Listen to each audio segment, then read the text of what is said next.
I'm not a lawyer, but there is some big news in the Karen Read trial today, so let's talk about it. Basically, today, Karen Read's defense team submitted a motion to dismiss charges 1 and 3 against her on the grounds that the jurors actually reached a unanimous decision to acquit her on those charges, meaning that there should have never been a mistrial declared on those specific charges. So if the Commonwealth retries her on those charges, that would violate double jeopardy.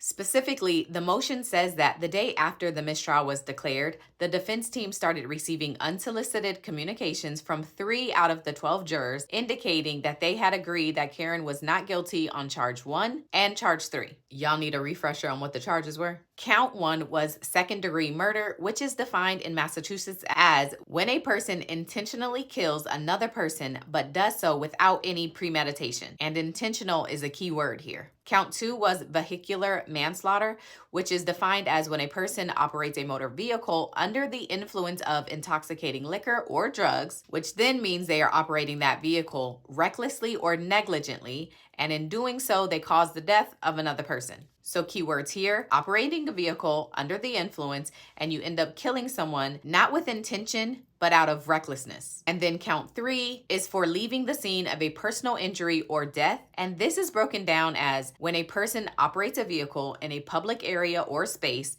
and when doing so, they cause injury to another person. And then the person operating that vehicle, knowing that they caused this injury, leaves the scene. So this sounds kind of like a hit and run. So with this motion to dismiss charges 1 and 3, Alan Jackson and David Yannetti both submit affidavits. Let's start with Action Jackson's. It says that a juror, which he has named Juror A, contacted him on July 2nd, the day after the mistrial, saying that the jury unanimously agreed that Karen was not guilty of count 1, second-degree murder, and that it was, quote, off the table. So they agreed she did not kill him with intention. Juror A also said that the jurors unanimously agreed that Karen was not guilty of count 3, which again is leaving the scene of personal injury or death. In the affidavit, Alan Jackson goes on to say that had the court inquired about which counts the jury was actually deadlocked on, they would have found this out and Karen could have been acquitted that day. Now let's get into David Yannetti's affidavit, which says that he was contacted by 2 different people, informant B and informant C. They were not jurors, but had some kind of contact with some jurors. Through text messages, informant B says that juror B contacted them and said that Karen was not guilty on second degree and that the jurors were split on count 2, which again is manslaughter. And when the judge sent the jurors back after reading the TUI charge, it turned into a, quote, bully match. The juror said, quote, I thought the prosecution did not prove the case. No one thought that she hit him on purpose. And then in regards to informant C, which had some communication with an intermediary and a juror, it's a little confusing. But basically, juror C had contact with intermediary C,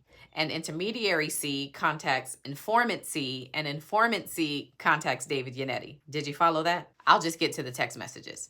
And this is between informant C and intermediary. And the texts say, quote, no consideration for murder 2. Manslaughter started polling at 6-6 and then ended deadlock at 4 no's and 8 yeses. The juror was very consistent that they could only consider things that are admitted into evidence, and ultimately they voted no because the cause of death was twofold, hypothermia and head injury, and that person was convinced that the vehicle did not cause both of those causes of death. It goes on to say that the whole jury felt intimidated by Higgins' presence at the end, and that the jurors all have a group text going. The intermediary also says that the instruction paper was very confusing and that all the jurors got along, they agreed to disagree and respected each other. So now we see what happens.